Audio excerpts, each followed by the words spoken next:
आदिपूज्यं गणाध्यक्षं उमापुत्रं विनायकं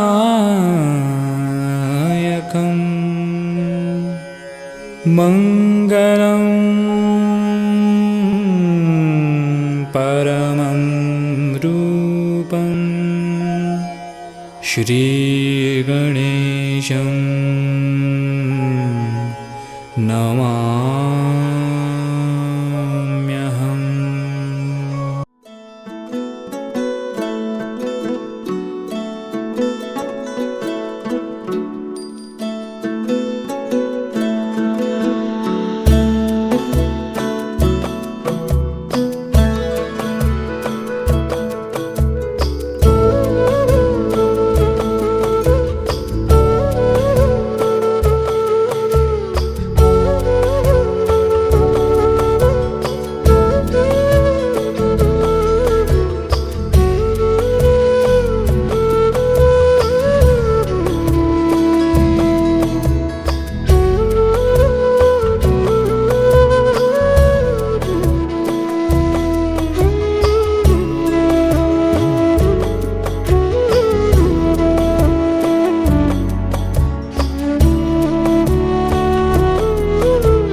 आया आया बोला शंभू नाला,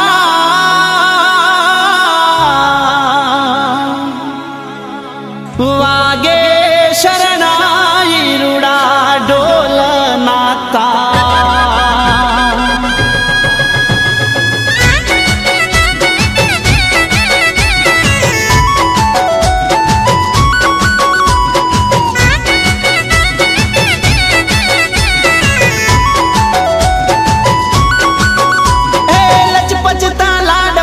गिनी दारा हे गरवा गणेश जी सौने प्यारा, हे लचपचता लाडवान गिनी दारा, गरवा गणेश जी सौने प्यारा।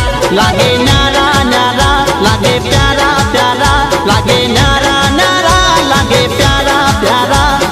पाटे पधारो सुंढाळा गणपति बापा मोरिया, बापा मोरिया। पाटे पधारो सुंढाळा गणपति बापा मोरिया, बापा मोरिया। हे लचपचता लाडवान गिनी दारा, गरवा गणेश जी सौने प्यारा।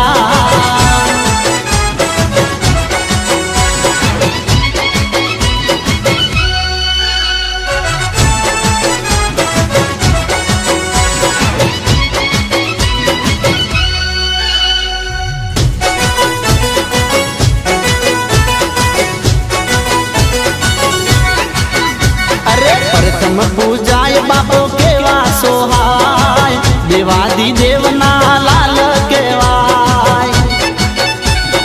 ओ संकट हरनार बापो मूषक सवार, रिद्धि सिद्धि ना स्वामी सुख करनार। लागे नारा नारा लागे प्यारा प्यारा, लागे नारा नारा लागे प्यारा प्यारा। पाटे पधारो सुंढाळा गणपति बापा मोरिया, बापा मोरिया। पाटे पधारो सुंढाळा गणपति बापा मोरिया, बापा मोरिया।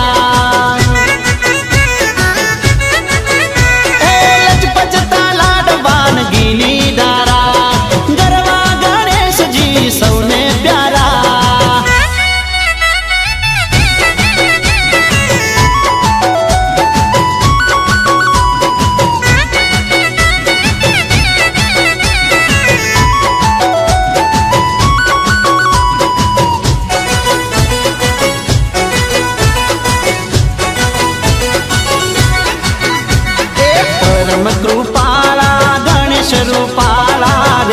रखवाला देव धुंदाला,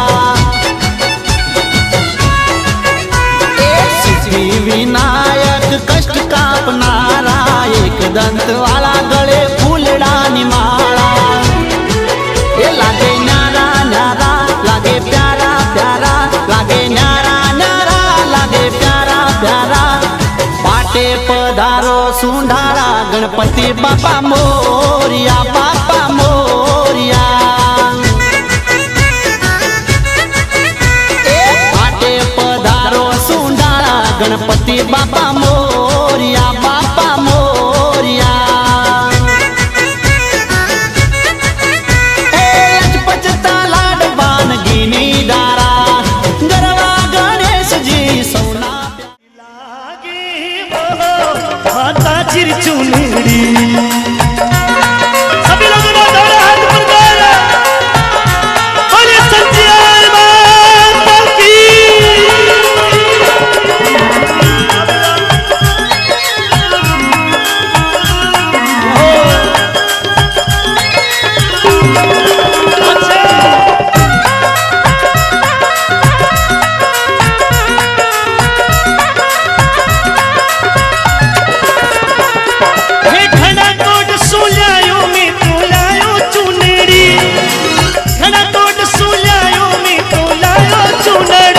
प्यारी लागे वो माता चिरचुनड़ी प्यारी लागे वो सचिया मर चुनड़ी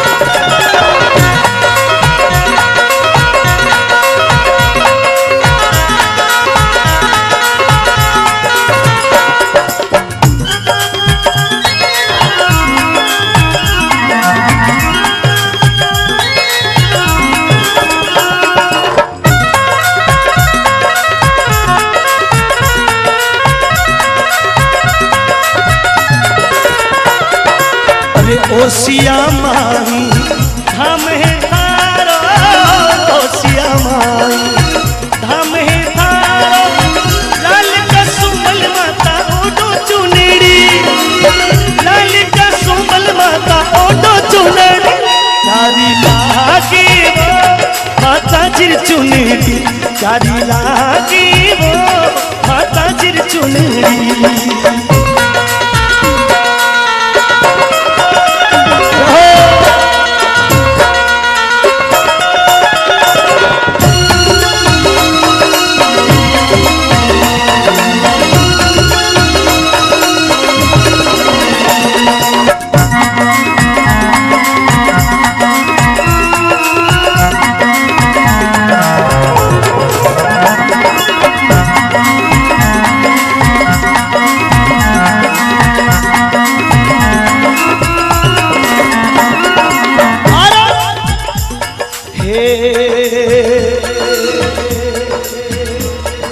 अब चुनड़ी किन प्रकार सजाई गई अरे सोना रूपाला तार चुनड़ी रे माही सोना रूपाला तार चुनड़ी रे माही हीरा पन्ना सू चम चम चमके चुनड़ी हीरा पन्ना सू चम चम चमके चुनड़ी प्यारी लागे वो माता चिरचुनड़ी प्यारी लागे वो माता चिरचुनड़ी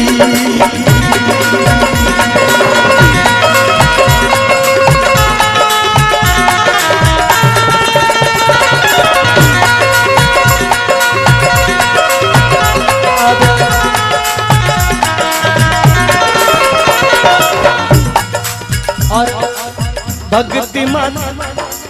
भक्ति माता जी थारी चुनड़ी रंगाई भक्ति माता जी थारी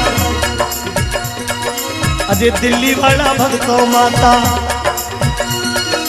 ये दिल्ली रा भक्त माता चुनड़ी रंगाई भक्ति माता जी थारी चुनड़ी रंगाई सिर पर माता अरे सिर पर माता थारे चमके चुनड़ी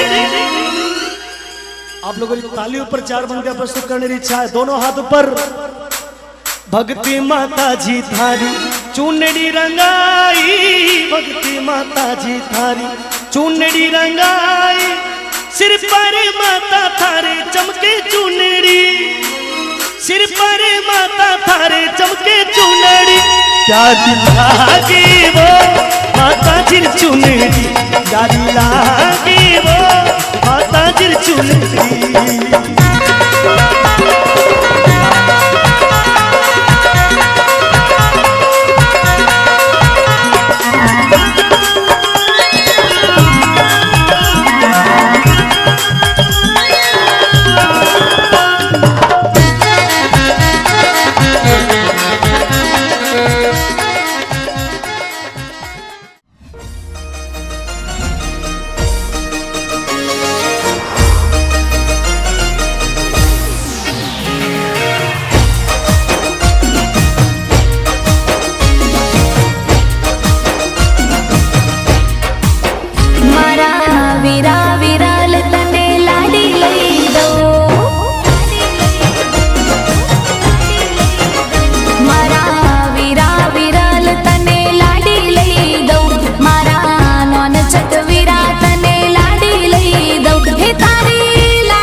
गाड़ी लई दऊ तने चार चार बंगड़ी वाली गाड़ी लई दऊ।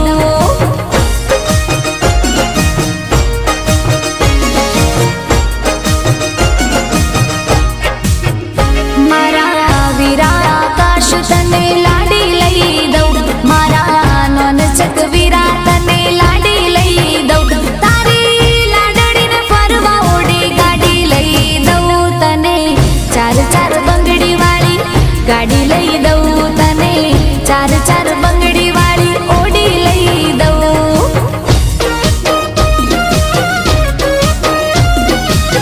वीरानी गाड़ी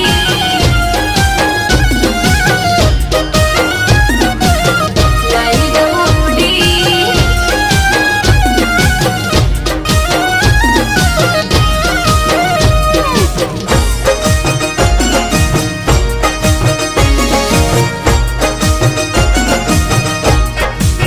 हे आयो अवसरियो आज मारा आंगणे अनमोल, आयो अवसरियो आज,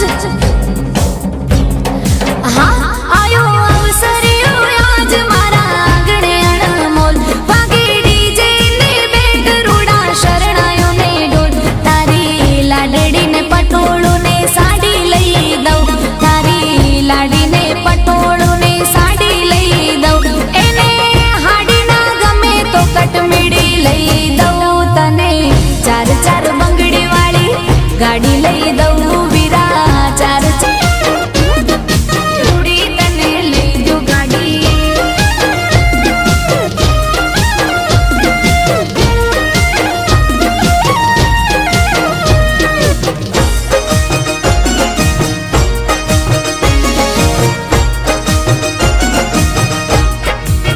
हे जोड़ू जाडेरी जान करू गाड़ियों नी लाइन, जोड़ू जाडेरी जान, हाँ जोड़ू जाडेरी जान करू गाड़ियों नी लाइन, ना कर तू टेंशन तारी लाडी हशे फाइन, मारा वायड गाम मा एक वाड़ी लई दऊ, जाता जशंगपुरा मा एक वाड़ी लई दऊ, हे तने चढ़वा वीरा हीर घोड़ी लई दऊ तने चार चार बंगड़ी वाली गाड़ी लई दऊ तने चार चार बंगड़ी वाली ओडी लई दऊ।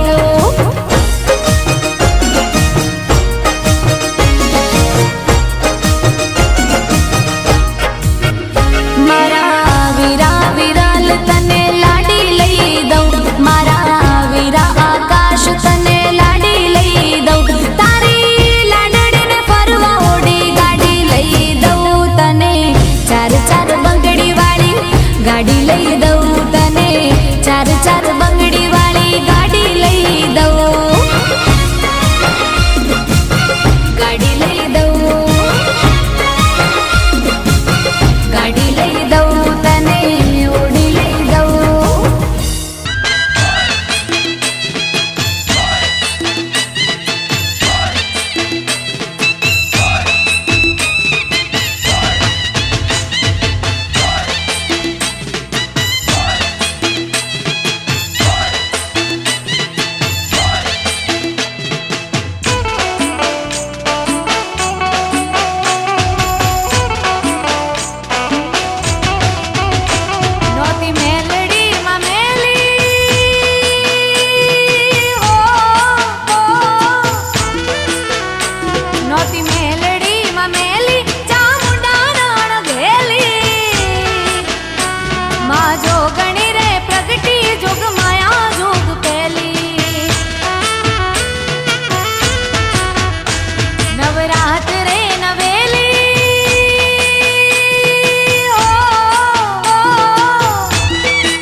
ऊंचो घणो पर मारा रो राज अब ऊंचो घणो पर मारा रो राज अब ऊंचो घणो पर मारा रो राज अब ऊंचो घणो आमान मानी लो कोड कोडीलो जाने है जग सारो आमान मानी लो कोड कोडीलो जाने है जग सारो पधारो जी पधारो आबू राज पधारो पधारो जी पधारो आबू राज पधारो पधारो जी पधारो आबू राज पधारो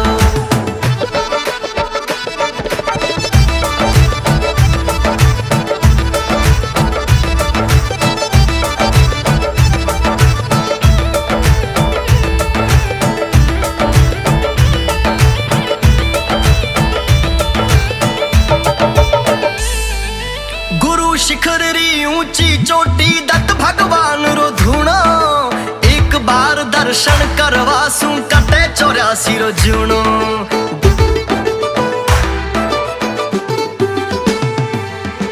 इन पहाड़ों में देवी देवता आज भी करे बसेरो साधु संतरी तपोभूमि जीवारो प्रेम घनेरो साधु संतरी तपोभूमि जीवारो प्रेम घनेरो कल कल झरने खल खल नदियां आ गूंजे हैं जग सारो कल कल झरने खल खल नदियां आ गूंजे हैं जग सारो पधारो जी पधारो आबू राज पधारो पधारो जी पधारो आबू राज पधारो पधारो जी पधारो आबू राज पधारो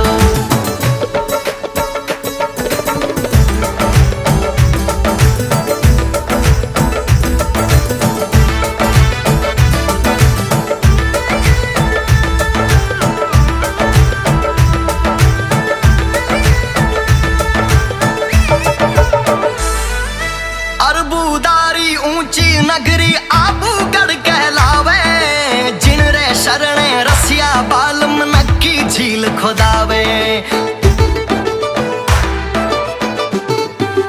ओ झालर शंख नगारा बाजे सारो नगर गुंजावे इन धरती री महक निराली मन पावन कर जावे इन धरती री महक निराली मन पावन कर जावे डग डग मंदिर पग पग भक्ति जैनारो तीरथ प्यारो डग डग मंदिर पग पग भक्ति जैनारो तीरथ प्यारो पधारो सा पधारो आबू राज पधारो पधारो जी पधारो आबू राज पधारो पधारो जी पधारो आबू राज पधारो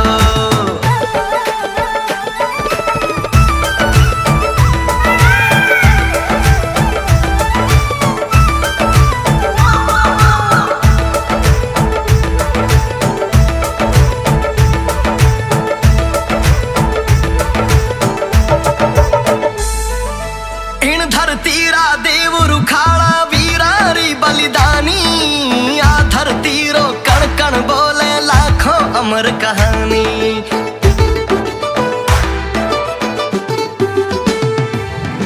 महाराणा प्रताप अठे खुद रो वनवास कटावे आज गुफारो अंधियारो राणा री याद दिलावे आज गुफारो अंधियारो राणा री याद दिलावे पड़ पड़ चेतक लड़ लड़ राणा माटी रो कर्ज उतारो पड़ पड़ चेतक लड़ लड़ राणा माटी रो कर्ज उतारो पधारो जी पधारो आबू राज पधारो पधारो जी पधारो आबू राज पधारो पधारो जी पधारो आबू राज पधारो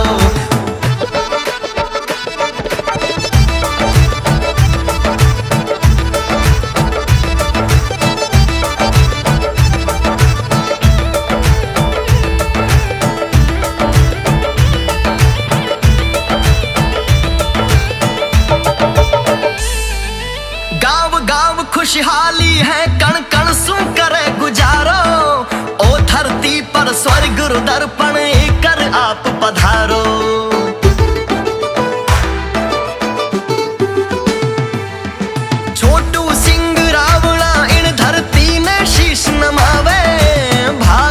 संतारी माटी बारंबार बुलावे, भाग भला संतारी माटी बारंबार बुलावे।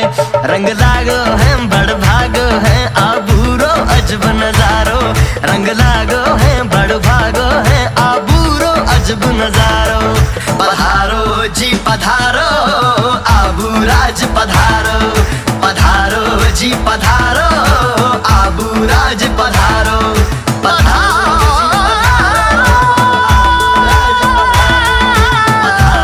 जी पधारो आबू राज पधारो, पधारो जी पधारो आबू राज पधारो, पधारो। सिर्फ मैं रूप से परमात्मा अंदर बैठा है, सो अपनी आत्मा को ही सत्य माना गया, उस परमात्मा को ही सत्य माना गया है। बाकी ये पूरा जगत मिथ्या, और आप और हम इस मिथ्या को सच्चा मानकर मन मर्जी से मजे ले रहे हैं, तो ये शास्त्र अनुमति नहीं देता है, बहुत गलत है। इसलिए पढ़े लिखे आप ज़्यादा संतों को मैं नहीं कहना चाहता हूँ। बाकी हमारे समाज को बदनाम हो गए, जो हमारे भगत थे वही हमसे छट रहे हैं, वो भी हमसे कह रहे हैं कि महाराज का लक्षण नहीं है तो कहीं करा लुड़ते ही को निशा। अरे लुड़ते ही तो थे रखो, हम क्या लुड़े, हम तो लुड़ लुड़ के बहुत लुड़ गए। अब आप लुड़ो, वो अलग सब्जेक्ट है, मगर अपन अपनी मर्यादा में रहे, सच्चा साधु बनने का प्रयास करें, सच्चा संत बनने का प्रयास करें। जाति से कोई संत नहीं होता। जब मेरे मामा साहब अध्यक्ष थे तब मैं ही लेटर लिखा करता था अशोक गहलोत को कि हमें संत जाति से जाना जाए। ये यहाँ की सिरोंज डिस्ट्रिक्ट की अपील थी, हमारे समाज की अपील थी। सज्जनों, जाति से कोई संत नहीं होता, संत तत्व धारण करना पड़ता, सत्य तत्व को धारण करना पड़ता, अपने आप को जानना पड़ता। और ये विद्या ब्रह्म विद्या होती है जो गुरु से मिलती है। और सदगुरु आप कहते कहते महाराज बढ़िया, तो मैं बताऊं खूब संतों की लाइन लगा दूं। आप संतों का मान करना सीखो, संतों की शरण में अपने बच्चों को ले जाओ। रात को इतना कुछ हुआ, हिसाब होगा तो नतीजा ठीक नहीं होगा। इसलिए सच्चे संत बनो, और इस राजस्थान को क्या पूरे विश्व को सुधारने की शक्ति एक पुरुष में हो सकती है, एक संत में हो सकती है। एक संत सुधरेगा तो हजारों सुधमा। अंगूठा भी गले में हो तो कोई प्रकार का नशा नहीं होना चाहिए। ये बात तो आपके लिए थी। माता बहनों के लिए ये बात कि जरूर ऐसी व्यवस्था बनाए कि अपने घर के अंदर, अपने परिवार के अंदर ऐसे आयोजन हो कि सत्संग हो, सत का संग हो, सत्संग रखे घर में, ताकि सत्य की 5 ज्ञान इंद्रियों से जो जाना जाता वो सत्य नहीं है। भगवान कृष्ण ने भी गीता में कह दिया कि ना हम प्रकाश, ये मूर्ख लोग मुझे जानते नहीं, मैं मेरी योग माया से सब जगह समाया हुआ हूँ। पर ये मूर्ख अज्ञानी लोग मुझे नहीं जानते हैं। ये ज्ञानी लोग शरीर में आपकी बुद्धि में समाया हुआ है, जो हर पल प्रतिक्षण ये बनता और बिगड़ता रहता है, हर पल ये मृत्यु की तरफ बढ़ता रहता है। आत्मा अजर अमर है, क्योंकि संत महापुरुष और वेद ग्रंथों में कहा है। और भगवान कृष्ण ने गीता में भी साफ साफ कह दिया कि नैनो चारों शक्तियां उस आत्मा को नहीं काट सकती, नहीं हटा सकती, नहीं मार सकती। ऐसी आत्मा बन के रहो तो जीवन में आनंद रहेगा, आवागमन से छूट जाएंगे और अपना संतपना सिद्ध हो जाएगा कि आप सच्चे संत हो। मात्र आप स्वयं साधु बनो। अरे साधु का अर्थ समझो, साधु का अर्थ होता है सज्जन आदमी। सज्जन बनो, दुर्जन न बनो। परमात्मा की 2 शक्तियां हैं संसार के अंदर, एक देव शक्ति, एक आसुरी शक्ति। चलने 2 आसुरी। आध्यात्मिक संस्कार दिया जाए बच्चों को, भगवान के बारे में, गुरुओं के बारे में, संतों के बारे में कहानी किसे सुनाकर उनके अंदर ऐसा मत समझो कि अंधविश्वास की बात है। अंधविश्वास बिल्कुल नहीं है। ये संस्कार ही आगे बढ़ के काम आएगा। मेरे माँ बाप घर में भगवान, कोई भी दुख पड़ता भगवान को याद करते थे। भगवान के बारे में नदियों में, नालों में कहाँ नहीं ढूंढते। परमात्मा है तो सब जगह, मगर वो ब्रह्म रूप से, ज्ञान रूप से, आनंद रूप से सर्वत्र व्यापक है।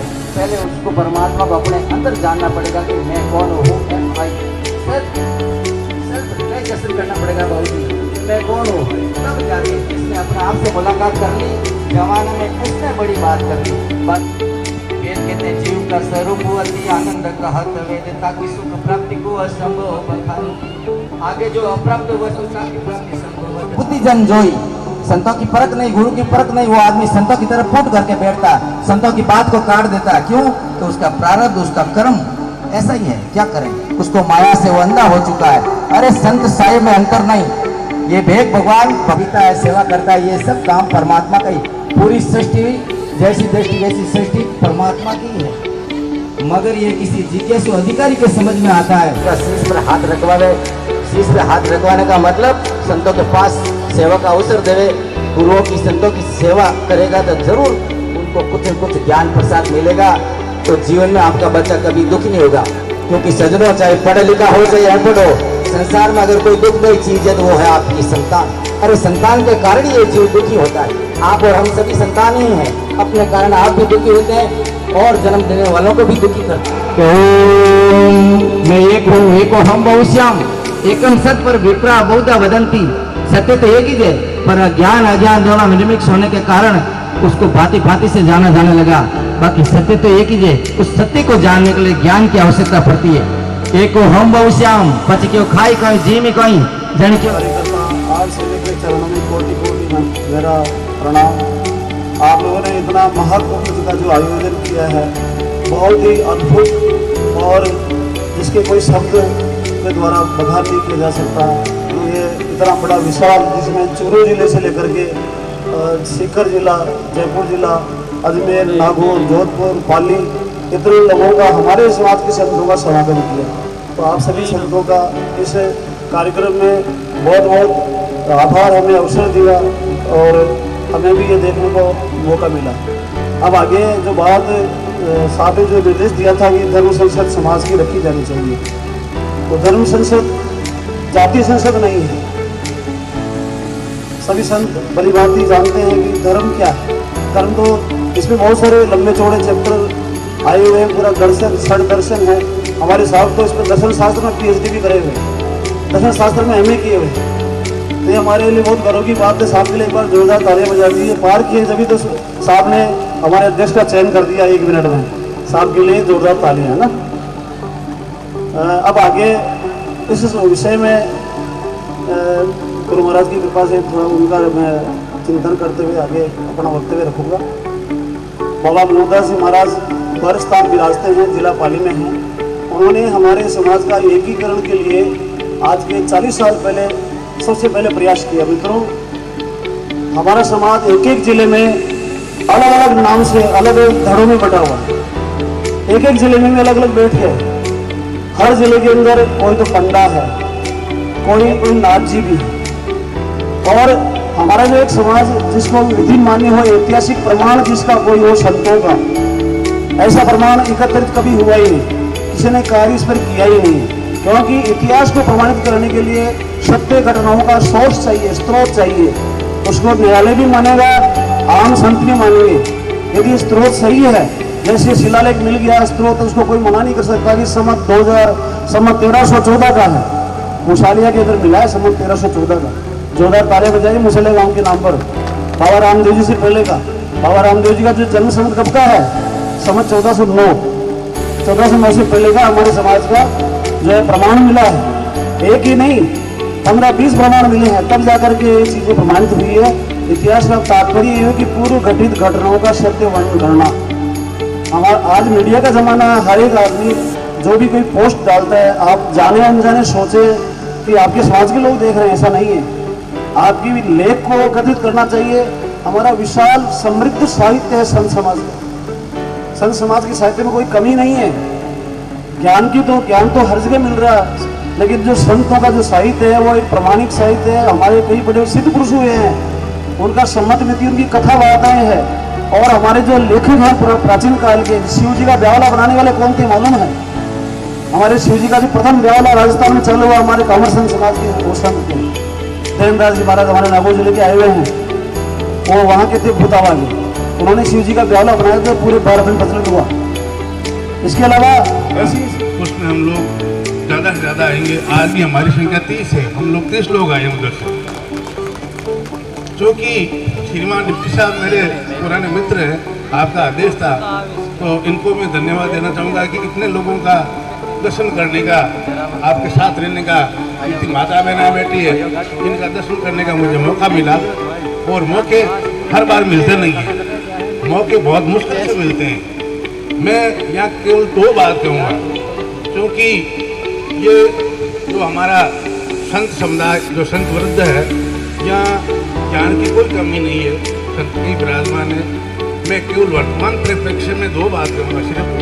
एक अपने समाज की एकता, जो रात को संत श्रीमान कबीरदास जी ने कही थी, उन्होंने कहा कि हम एक हो, जब हमारी एकता होती है ना तो एकता में हमेशा बल होता है। अभी ओम प्रकाश जी ने कहा कि संघ बल, मतलब जो संघ है उसका बल होना चाहिए। तो हम ये चाह रहे हैं कि रात को जो आपने कनीराम जी बात कही थी कि बिना राजनीतिक परिप्रेक्ष्य में वर्तमान जीवन थोड़ा अधूरा सा लगता है, तो हम उस जीवन को आगे कैसे बढ़ाएं।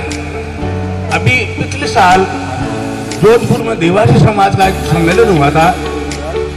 आपके इधर रेबारी कहते हैं, हमारे उधर देवासी कहते हैं। 5 लाख लोग इकट्ठे हुए थे। कितने लोग, मैं बात करना चाहता हूँ आपसे, कितने लोग? 5 लाख लोग इकट्ठे हुए थे और उन्होंने ये निर्णय लिया था कि हम केवल एक ही नाम से जाने जाएंगे, केवल एक ही नाम से जाने जाएंगे, तब हमारी एकता होगी। नहीं तो फिर हम अगर एक नाम से नहीं जाना जाएंगे तो हमारी एकता सिद्ध नहीं होगी। क्योंकि आज के ज़माने में सिर कटाने की जरूरत नहीं है। आज के ज़माने में सिर कटाने की जरूरत नहीं है। आप सिर जना दो कि मेरे पास इतने सिर मौजूद है, आपकी मान्यता हो जाएगी, आपकी पूछ हो जाएगी। तो आप पहला काम ये करें। दूसरा, आदमी की जो वेशभूषा और अभिवादन और उनका कर्म, ये जो 3 चीज़ है वो भी हमारे समान होने चाहिए। जैसे हम कहीं सम्मेलन में जाएं, मेरी भी गलती है कि मैं आज सफ़ेद ड्रेस में आपके सामने खड़ा हूँ। मेरा आग्रह है कि जब भी अपना ऐसा सम्मेलन हो उसमें अपने पास भगवा गमछा या अपना जो चोला है या छापा है ये होना चाहिए। तो हम वो देखते क्या कि आप गाड़ी में जा रहे हो, जैसे डिप्टी साहब विराजमान है यहाँ, आप सड़क पे खड़े हो, कोई गाड़ी नहीं रोकेगा, कोई गाड़ी नहीं रोकेगा। अगर ये वर्दी में होंगे ना, एक क्या हजारों गाड़ियाँ रुक जाएगी वहाँ। तो आप क्योंकि किसी बस में ट्रेन में जाते हो और आपके ऊपर छापा गमछा या आपका जो चोला है वो पहन रखा आपने, तो आपको कोई भी आदमी उठेगा और आपको महाराज जी यहाँ विराजमान हो, आपका सम्मान करेंगे। क्योंकि अपनी वर्दी है, ये वर्दी हमें सम्मान गिरा रही है। तो प्रथम ये प्रयास हो कि जब भी हमारा सम्मेलन हो, हम प्रॉपर एक वर्दी होनी चाहिए। कहीं हम कहीं मृत्यु बोझ नहीं करना चाहिए, लेकिन अगर कहीं छोटा मोटा होता तो उसमें भी ये ड्रेस होनी चाहिए। और ये जो सम्मेलन हो रहा है, अभी ओम प्रकाश जी बता रहे थे 40 साल पहले, मैं उस टाइम 17-18 साल का ही था। उस समय से ये जितने भी सम्मेलन हो रहे हैं, मैं उसका सबका साक्षी हूँ, मैं उनके साथ रहा हूँ। उसमें मैंने उद्घोषण किए, मैंने उसको पूरे प्रोग्रामों को कंडक्ट किए और उसमें उनका मैं अभिनंदन रहा हूँ। तो ये जो चीज़ें हम लोग कर रहे हैं, बच्चों को बिठा रहे हैं, जैसे मेरी जब तक जानकारी है, जहाँ तक इस पानाल में श्रीमान शरणदास जी, श्रीमान महावीर दास जी चौहान चौकड़ी कल्ला, ये 2 बड़े अफसर बैठे अपने बीच में, प्रशासनिक अधिकारी। उनके बाद में श्री डॉक्टर मंगल जी, श्रीमान देवीलाल जी, श्री गोवर्धन जी, जिनको मैं जान रहा हूँ, कृपया इस पर नाराज नहीं हो। इतने बड़े अधिकारी हमारे बीच में हैं। तो हम इस चीज़ को आगे अधिकारी कैसे बनते हैं? शिक्षा से, केवल शिक्षा से। और शिक्षा वर्तमान युग और जो वर्तमान चीज़ है उसके लिए अनिवार्य है। और अनंत चीज़ के लिए तो महात्मा जी ने बता दिया, वो अनंत अनुभूति है, लेकिन वर्तमान की जो अनुभूति है वो शिक्षा है। उसको आप आगे बढ़ाएं, किसी भी सूच में वो नहीं रुके। एक और मेरा निवेदन, आज तक हमारे बच्चे जितने भी हैं उनका नाम कैलाश रख दिया, राकेश रख दिया, सुभाष रख दिया, कोई भी रख दिया, लेकिन अपने बच्चे के नाम के आगे दास लगाओ। सुभाष दास, रामदास, किशन दास। उससे क्या है कि जो हमारा नाम है वो खुद अपना आप प्रमाणित कर देगा कि हम संत हैं। तो आप माता बहनों को विशेष मेरी प्रार्थना है, निवेदन है, क्योंकि आप इस मामले को आगे ज़्यादा बढ़ा सकते हो, तो अपने उस बच्चे का नाम भी कैसे रखें। किशन दास, जैसे शरणदास जी है, हमारा कैसे परिचय, मैं भी इतना टाइम नहीं लूँगा, लेकिन वो नाम से ही हमारा परिचय हो गया था कि हमारे समुदाय का आदमी है, हमारा संघर्ष आदमी है। तो ये नाम होना चाहिए। वर्दी, अभिवादन, जैसे हम लोग कभी मिलते हैं, कोई हरिओम करते हैं, कोई जय महाराज की करते हैं, हम लोग नागौर में जय गुरु महाराज की करते हैं। हमारा जो संबंध है जो आपस में, वो भी एक ही होना चाहिए। तो वे अपना पता चल जाता है कि हम कौन हैं। तो ये 2-3 चीज़ें जो मैंने बताई आपको, और मैं आपसे वापस निवेदन करना चाह रहा हूँ, इस पर विचार करना और इस पर गौर करना और बच्चों को हर हालत में, जैसे रात को जो हमारा बच्चों का जो सम्मान हुआ था, और आने वाले समय में जैसे हमारे श्रीमान शरणदास जी जो हमारे बीच में एक सूर्य है, सूर्य के समान चमक दे रहे हैं, उसी प्रकार वो बच्चे भी आने वाले समय में एक बहुत बड़े, कितने भी सूरज होंगे वो, इतने बड़े कितने भी सूरज होंगे वो, उनको आगे बढ़ाइए, उनका हौसला अफजाई कीजिए। और अगर मान लो कोई गरीब बच्चा है और पढ़ाई में अगर होशियार होना,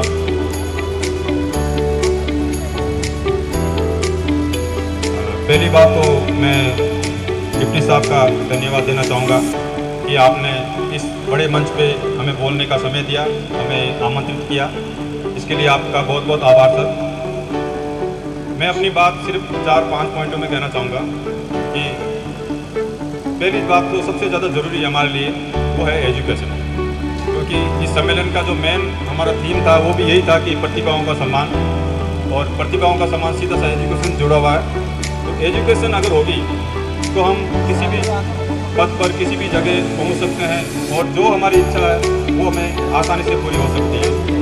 एजुकेशन ही वो चीज़ है जिसकी वजह से आज डिप्टी साहब हैं, हम हैं, और बहुत सारे हमारे यहाँ पर अधिकारी लोग हैं जो इस पद पर पहुँचे हैं। माइक थोड़ा मुंह के पास में रखो, बिल्कुल पास में पहुँचे हैं। हमें अपने बच्चों को ज़रूर पढ़ाना है, और पढ़ाने के बाद साथ साथ हमें कुछ चीज़ें ऐसी हैं जिनको ध्यान भी रखना है कि आजकल जो मोबाइल क्रांति चल रही है या ये युग चल रहा है, इसमें हर एक बच्चा मोबाइल लेके बैठ जाता है। इस चीज़ से थोड़ा एडिक्शन नहीं होना है, इसको हमें ध्यान में देना कि हमारा बच्चा सही में मोबाइल का यूज़ पढ़ाई के लिए कर रहा है या कुछ और यूज़ कर रहा है, इस चीज़ को हमें पूरा ध्यान देना है। एजुकेशन के बाद में दूसरी चीज़ है अनुशासन।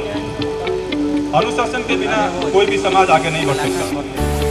जैसा कि साहब का निमंत्रण आया था उसमें भी सीधा लिखा हुआ था कि यहाँ पर किसी तरह का नशा जो करा नहीं चलेगा, यहाँ पर बैनर भी लगा हुआ है नशा मुक्ति का।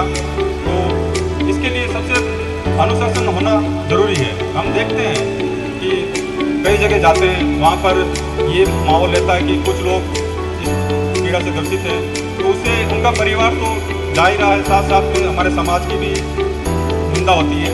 तो हमें नशे से दूर रहना है, और साथ साथ अपने बच्चों को अपने परिवार में भी इन सब चीज़ों से दूर रखना है। इसी के साथ में जो तीसरी चीज़ है मेरी कि कम्युनिकेशन। कम्युनिकेशन यानी हम लोग आपस में कैसे जुड़े रहें। अब ये इतना बड़ा सम्मेलन मुझे लगता नहीं कि हमारे समाज में कोई इससे पहले कोई बड़े सम्मेलन हुए हैं, तो ये सिर्फ कम्युनिकेशन की वजह से ही हो पाया है। कम्युनिकेशन आज का युग मोबाइल का युग है, व्हाट्सएप का युग है, सोशल मीडिया का युग है, उसी के माध्यम से हम सब आपस में है। वो पॉइंट है संगठन, कि हमें एक होना पड़ेगा।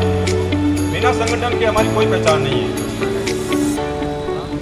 अगर चाहे राजनीति का क्षेत्र हो, चाहे प्रशासन का क्षेत्र हो, या आपको कहीं पर भी जाना है, अगर आपके पास पावर है, आपका संगठन है, आप एक है, आपकी यूनिटी है, तो आपकी पहचान होगी। वरना हमारी कोई नहीं सुनने वाला, हमारी कोई डिमांड पूरी नहीं होगी। तो इसके लिए सबको एक होना जरूरी है, चाहे हम किसी भी क्षेत्र में हों, चाहे हम किसी भी नाम से जाने जा रहे हों, लेकिन हमारी पहचान हमारा, उसके लिए हमें चाहिए नेतृत्व। यानी कोई न कोई तो हमारा नेतृत्व करने वाला होना चाहिए। बहुत से विद्वान हैं हमारे साथ में, कई अच्छे पढ़े लिखे लोग हैं, तो उनको आगे आकर के इस समाज का नेतृत्व करना पड़ेगा। हमें किसी एक दूसरे के भरोसे नहीं छोड़ना है कि मेरा क्या है, मेरे बच्चे तो पढ़ रहे हैं, या मेरा क्या है, मैं तो पैसे वाला हूँ, वो नहीं करना। अगर हमारे पास संसाधन है तो हमें समाज का नेतृत्व करना पड़ेगा, और समाज के लोगों को आगे बढ़ाने के लिए, एकत्रित करने के लिए कम्युनिकेशन के माध्यम से, एजुकेशन के माध्यम से, और अपने नेतृत्व क्षमता के माध्यम से पूरे राजस्थान में, यहाँ की हमारे आसपास के स्टेट में भी सब लोगों को एक करके एक मंच पर लाना होगा। उसी से हमारी पॉलिटिकल पहचान बनेगी, उसी के माध्यम से हम अपनी बात रख पाएंगे, और सरकार भी हमारी बात सुनेगी। बहुत सी योजनाएं हैं, बहुत सी स्कीम्स हैं बच्चों के लिए, सबके लिए, लेकिन हमें उनका पता नहीं है, हम उनका फ़ायदा नहीं उठा पाते हैं, क्योंकि हम लोग न तो आपस में इतना कम्युनिकेट हो पाते हैं, ना हमारे इधर संगठन है। अगर संगठन होता है तो उनकी बात सुनी जाती है। आखिर में मैं अपनी वाणी को विराम देते हुए, आगे भी जब भी समाज के लिए जो भी कार्यक्रम होगा, हमारी तरफ से जितना बन पाएगा, हम आपके लिए सदैव तत्पर रहेंगे, सदैव तैयार रहेंगे। बहुत बहुत धन्यवाद। बहुत बहुत धन्यवाद श्रीमान नागेश जी, आपने शिक्षा, मोबाइल क्रांति, व्याख्याता पाली,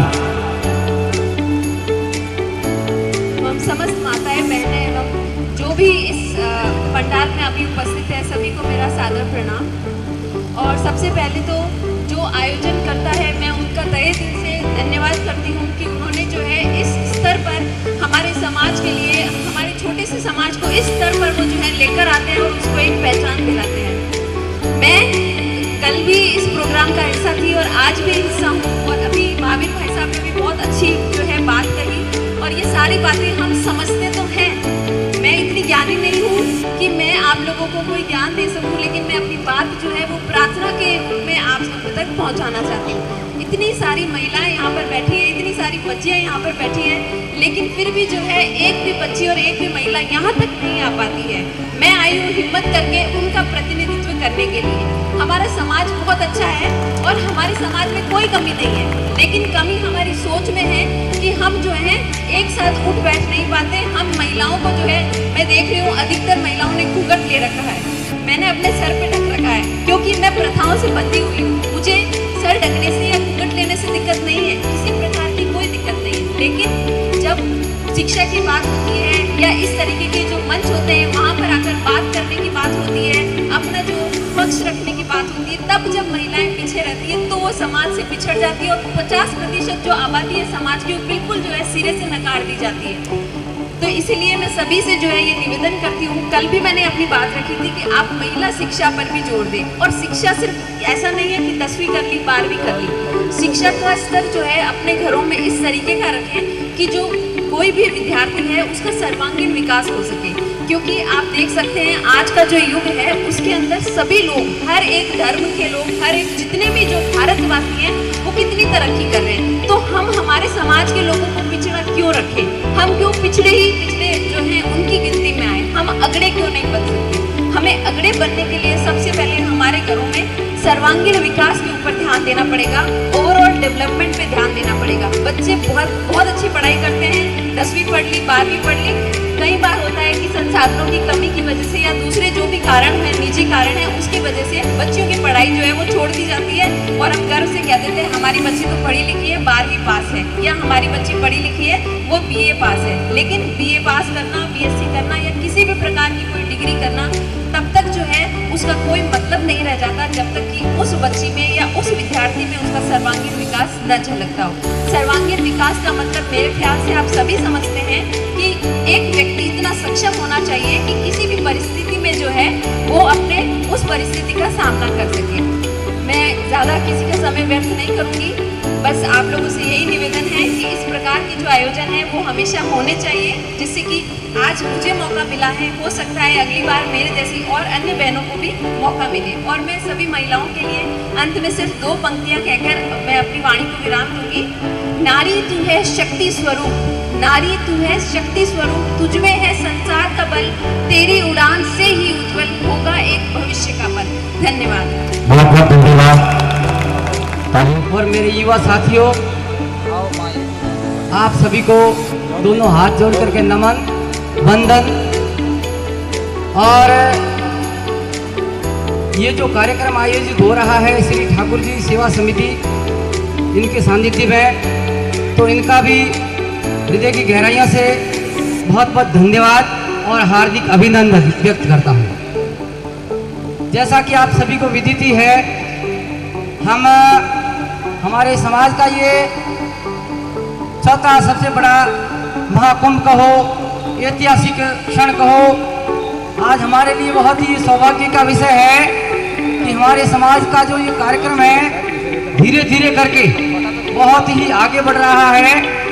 मैं थोड़ा आप लोगों से हमारे समाज का बैकग्राउंड के बारे में थोड़ा निवेदन करना चाहूँगा। हमारे समाज के वरिष्ठ बुजुर्ग साथियों के द्वारा सन 2002 के अंतर्गत जो बुजुर्ग लोग थे, समाज सुधारक लोग थे, उन्होंने समाज को एक दिशा और दशा प्रदान करने के लिए सबसे पहले निमोड़नाथ महादेव मंदिर में हमारे समाज के बुद्धिजीवियों की एक महासम्मेलन उन्होंने आयोजित किया था। मेरे को लगभग उनमें से आज यहाँ कम ही विराजमान है श्रीमान भीमदास जी गादाड़ा, श्रीमान देवेंद्र दास जी कपासन, श्रीमान गोविंदास जी और मतलब बहुत सारे लोग हैं जो शायद आज ये अचल दास जी और मोडाराम जी वगैरह बहुत सारे ऐसे लोग थे और हैं जिन्होंने मिल करके इस हमारे समाज को एक मंच पर लाने के लिए सबसे पहले प्रयास किया था 2002 में निमोड़नाथ में। तो सबसे पहले आज हम यहाँ जिस जाजिम पे विराजमान हैं सब उनका सौभाग्य है और उन्हीं की बदौलत में आज यहाँ हम सारे समाज बंधु बैठे हैं, उन्हीं की देन है। इसके बाद में वह हमारे संत समाज की कार्यकारिणी बनी थी। हमारे डीके साहब जो कपासन के देवेंद्र कुमार जी थे वो अध्यक्ष बनाए गए थे, पूरी कार्यकारिणी बनाई गई थी और उस कार्यकारिणी ने हमारे संत सुधार के लिए, हमारे समाज के सुधार के लिए बहुत ही अच्छा काम किया। उस समय हमारे सीएम श्री मुख्यमंत्री जी अशोक जी गहलोत साहब हुआ करते थे, अभी वर्तमान में वो नहीं है। तो उनसे भी हमारा डेलीगेशन एक बार जयपुर में जाकर के मिला, उदयपुर में जाकर के मिला। उसके बाद में हमारी जो कार्यकारिणी थी दिल्ली में एक बार श्रीमान बूटा सिंह जी उस समय गृह मंत्री हुआ करते थे, उनसे भी हमारे ये कार्यकारिणी जाके मिली थी। एक बार जोरदार पुनः उनके लिए जोरदार तालियों द्वारा स्वागत। इसके बाद में 2003 में ये सिरोही की पावन धरा पर आबूगोड़ परगने के द्वारा ये कार्यक्रम आयोजित किया गया। बहुत ही शानदार कार्यक्रम, जानदार कार्यक्रम रहा आम्बेश्वर जी महादेव जी में, तो बहुत ही अच्छा कार्यक्रम रहा। इसके बाद में सोनतर समाज द्वारा सुंदर माता जी में कार्यक्रम आयोजित हुआ। उसमें हमारे वरिष्ठ बुद्धिजीवी श्रीमान अंबाराम जी और इनके साथ में पूरी टीम थी, इन्होंने समाज सुधार के लिए बहुत अच्छा काम किया। उसके बाद में भीनमाल में हमारे सीतानाथ जी महाराज थे, तो उन्होंने भी समाज सुधार के लिए अकेले व्यक्ति ने समाज की एक मीटिंग बुलाई और उसके बाद में हमारे समाज के मन मुटाव के कारण, आपसी मतभेदों के कारण, आपसी मन मुटाव के कारण वो हमारा कारवां आगे नहीं बढ़ा। इस बात का मेरे को बहुत दुख हो रहा है। आज भी मैं उस बात को याद करता हूँ तो बहुत ही ग्लानि होती है कि अगर वो कारवां शायद उस समय से लगातार चलता रहता तो हम जिस जगह पे बैठे हैं वो शायद हमारे मतलब एक गर्व महसूस होता कि हमारे बैठने की जगह हमारी स्वयं की होती और हम भी एक गौरवान्वित महसूस करते हैं कि हमारा भी कुछ समाज है, हमारी भी कुछ जाति है, हम भी फलाना जाति के लोग हैं। लेकिन हमारे को जहाँ कहीं पर भी जाते हैं सहारे की जरूरत पड़ती है और उसके बाद में मन मुटाव के कारण हमारी जो कार्यकारिणी थी, हमारे समाज के जो सम्मेलन थे वो बंद हो गई। इसके बाद में हम युवा लोगों ने, जिसमें हमारे डिप्टी साहब भी मौजूद है और किसी एक व्यक्ति का काम नहीं था, हमारे समाज के जालौर, सिरोही, गुजरात, बाड़मेर, जैसलमेर, जोधपुर, पाली सब युवा वर्ग ने मिल करके हमने एक सुंदर बाटा में छोटा सा कार्यक्रम 2016 में आयोजित किया, वापिस एक चित्रकारी पैदा करने के लिए कि समाज में जो पिछले जो कार्यक्रम हुए थे, हमारे कार्यक्रम बंद पड़े हैं, समाज को जिस दिशा से और दशा से आगे बढ़ना चाहिए वो आगे नहीं बढ़ पा रहा है। हमने अपने स्वविवेक से सबने मिल करके एक दूसरे से कम्बिनेशन करके, उस समय आज का ये व्हाट्सएप का युग नहीं था, केवल बेसिक फोन थे, तो फोन के माध्यम से हमारी पूरी टीम थी, उसमें ये डिप्टी साहब भी मौजूद रहे और इनके साथ में हमारी पूरी टीम थी। 2016 में हमने एक छोटा सा कार्यक्रम आयोजित किया और उसमें लगभग 100 के करीब हम युवा लोग वहाँ इकट्ठे हुए। उसके बाद में हमने थोड़ा महसूस किया कि इस कार्यक्रम को बंद किया जाए या आगे बढ़ाया जाए, तो सब लोगों की एक राय रही कि कार्यक्रम को आगे बढ़ाया जाए। तो हमने 2017 में एक छोटा सा जो हमारे समाज का जो भावी भविष्य है, उनको छोटे छोटे बच्चों को पारितोषिक और उनका हौसला बुलंद करने के लिए एक छोटा सा कार्यक्रम हम युवाओं ने किया और उसके बाद में 18 में भी एक छोटा सा कार्यक्रम आयोजित किया। उसके बाद में हमने सब लोगों ने मिल करके ये निर्णय लिया कि छोटे छोटे तो कार्यक्रम आयोजित अपन कर रहे हैं, क्यों न जिस प्रकार से पहले एक विशाल कार्यक्रम आयोजित हुआ था उसकी तर्ज पर समाज को एक मंच पर लाने के लिए एक बार कोशिश तो की जाए। तो सब लोगों ने सोचा कि इसके लिए तो भाई समय की आवश्यकता पड़ेगी, धन की आवश्यकता पड़ेगी, सब व्यवस्था करनी पड़ेगी, क्या किया जाए। तो हम लोगों ने आप सब लोगों के सहयोग से एक छोटा सा सम्मेलन करने की कोशिश की 2019 में और आप सब विराजमान यहाँ हैं। आज जो ये कार्यक्रम कार्यक्रम हो रहा है, हमारी जो शुरुआत थी वहाँ से शुरू हुई। बहुत आप लोगों ने भामाशाह बढ़ करके बहुत ही अच्छा सहयोग किया। इसके लिए हमारी सुंदर कार्यकारिणी की तरफ से बहुत ही हार्दिक अभिनंदन, बहुत बहुत धन्यवाद। और इसके बाद में हम लोगों ने आगे और सोचा कि ये कार्यक्रम सफल अच्छा हुआ है, सब लोग यहाँ विराजमान हुए हैं, सब लोग एक जाजिम में बैठे हैं और सब बुद्धिजीवी वर्ग ने निर्णय लिया कि हमारे समाज का एक अच्छा आगे कार्यक्रम और हो। तो सब लोगों ने ये निर्णय लिया कि सिरोही हमारा पॉइंट है, मेन पॉइंट है, सेंटर पॉइंट है, जिस जगह पर जालौर से, सिरोही से, बाड़मेर से, पाली से, उदयपुर से, गुजरात से सब लोग वहाँ आ सकते हैं। तो हमने मिलकर के एक मैं तो उसकी बखान नहीं कर सकता हूँ, लेकिन आप लोगों को सबको मालूम है बराड़ा में भी बहुत ही अच्छा सुंदर कार्यक्रम हुआ और भामाशाहों ने एक से बढ़कर बहुत ही अच्छा सहयोग दिया। तमाम भामाशाहों के लिए जोरदार तालियों द्वारा स्वागत। इसके बाद में अभी ये कार्यक्रम हमारी ठाकुर सेवा समिति जो सिरोही के द्वारा आयोजित हुआ है, इनको मैं पुनः तहे दिल से एक बार और हार्दिक अभिनंदन व्यक्त करता हूँ और आपको तहे दिल से बहुत बहुत धन्यवाद देना चाहूँगा। इतनी तमाम हमारी नारी शक्ति और हमारे बुजुर्ग अब देखो कितने दूर से आए हैं। ये हमारा शुरू बीकानेर, केकड़ी और मतलब 10 जिलों से यहाँ लोग बाग विराजमान हैं। देखिए भाई लोगों, अभी हमारा जाति का कोई वर्चस्व नहीं है, केवल अपने बातें करते हैं और बातों से काम होने वाला है नहीं। जब भी यहाँ से बिखरे, जब भी यहाँ से प्रस्थान करें, उससे पहले मेरा दोनों हाथ जोड़ करके निवेदन है, समाज के उत्थान के लिए, इसी मीटिंगों के लिए, समारोह के लिए हमारे समाज के करीबन 50 लाख रुपए खर्च हुए कि नहीं हुए? तो मेरा आपसे निवेदन है, यहाँ बैठ करके एक ठोस निर्णय लेके जाएं। आपको भेक भगवान की कसम है, ठोस निर्णय लेके जाना है। ऐसे नहीं कि रात को आए, रात को भजन संध्या हुई, सुबह यहाँ बैठे, नाश्ता किया, भोजन लिया और गए, आया राम और गया राम। बच्चे आए थे, उनको पारितोषिक दे दिया, मोमेंटो दे दिया, सर्टिफिकेट दे दिया और आगे और प्रोग्राम होते रहेंगे। अभी आप नहीं जगे तो आने वाला समय आपको नहीं बख्शेगा। ये आपके सामने जो विराजमान हमारी जो भावी पीढ़ी है, जिनको हमने रात को सम्मानित किया, ये हमारे से 4-5 साल बाद में जवाब पूछेगा कि आप इतने बुजुर्ग हो, हमारे लिए आपने क्या किया। न तो बैठने के लिए जगह है, न एजुकेशन आपके पास में है, किसी भी आप खुद को संत कहलाते हो, संत के लक्षण है आप में।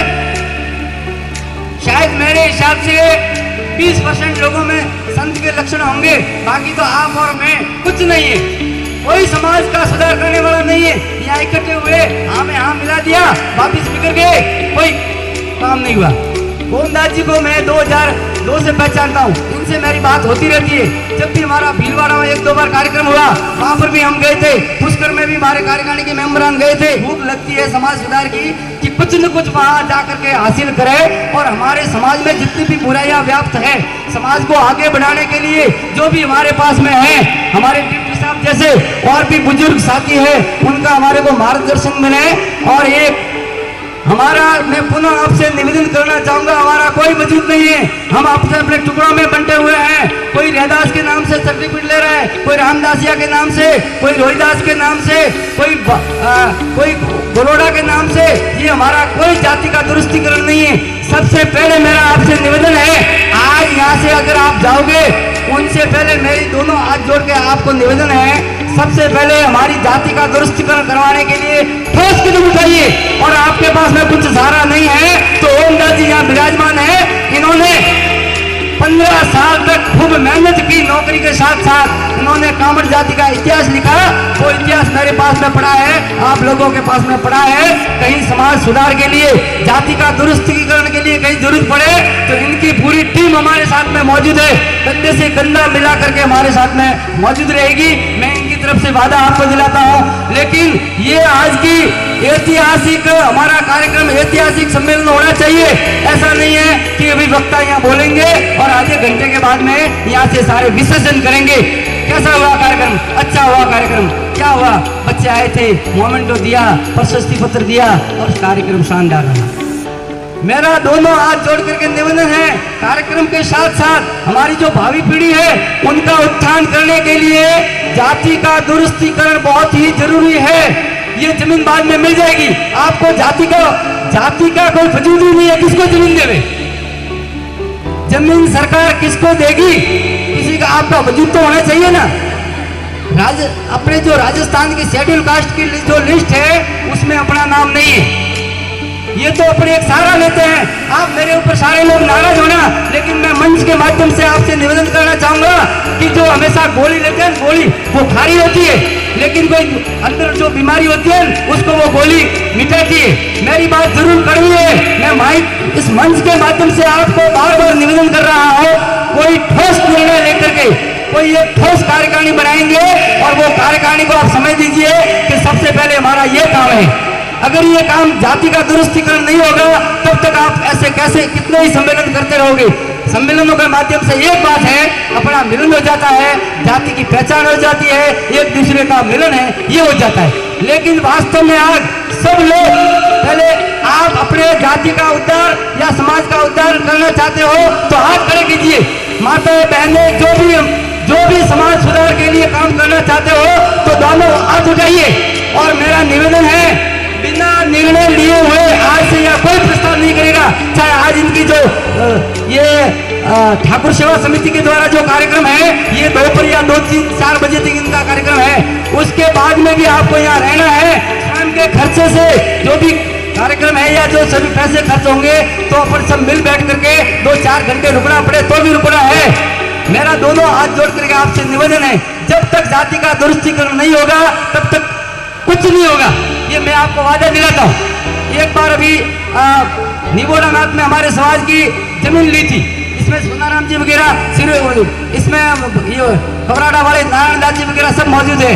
वहाँ हमारे समाज की जमीन ली थी, नींव भरी थी और उसके बाद में वहाँ 10 साल तक आपसी मन मुटाव के कारण, समाज में खींचातानी के कारण, वो के मेरा चलेगा, वो के मेरा चलेगा, उस आपस में खींचातान में 10 साल तक वहाँ कोई नहीं गई। उसके बाद में 10 साल के बाद में हमारे समाज बंधु वहाँ गए और वहाँ जो कमेटी थी उनसे निवेदन किया कि साहब हमारे ये निमोड़ा नाथ में हमारे धर्मशाला के लिए हमने जमीन ली थी, उसकी नींव भरी हुई थी। वहाँ के ठाकुर साहब को, कमेटी के जो मेंबर हैं उनको बुलाया, ठाकुर साहब ट्रस्टी को, वहाँ जाकर के मिले कि साहब आज से 10 साल पहले हमारे यहाँ धर्मशाला के लिए जमीन थी, कि किस जाति से आप बिलोंग करते हो? मेघवाड़ा को साथ है। अच्छा, बहुत अच्छा। मैं जमीन तो इसके लिए, ये जमीन तो इसमें गई मंदिर ट्रस्ट में। और इस प्रोग्राम को ऑर्गेनाइज करने वाले तमाम प्रत्यक्ष रूप से जुड़े हुए सभी वॉलंटियर्स को और इस पावन स्थल को और पावन धरा वेलंगिरी को मेरा प्रणाम, नमन और वंदन। थोड़ा माइक बिल्कुल मुंह के बिल्कुल पास में रखिए ताकि आवाज स्पष्ट जाएगी आगे। बुढ़ा पे का कह दो कैसा।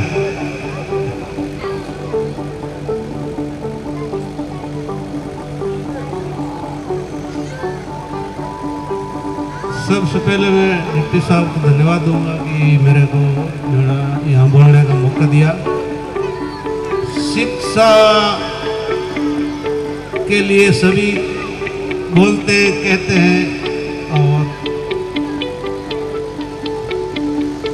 आज के परिप्रेक्ष्य में शिक्षा ही परिपूर्ण नहीं है। शिक्षित हो गए तो आपको नौकरी नहीं मिलेगी, आप परिपूर्ण नहीं होंगे। आपके पास डिग्री जरूर है।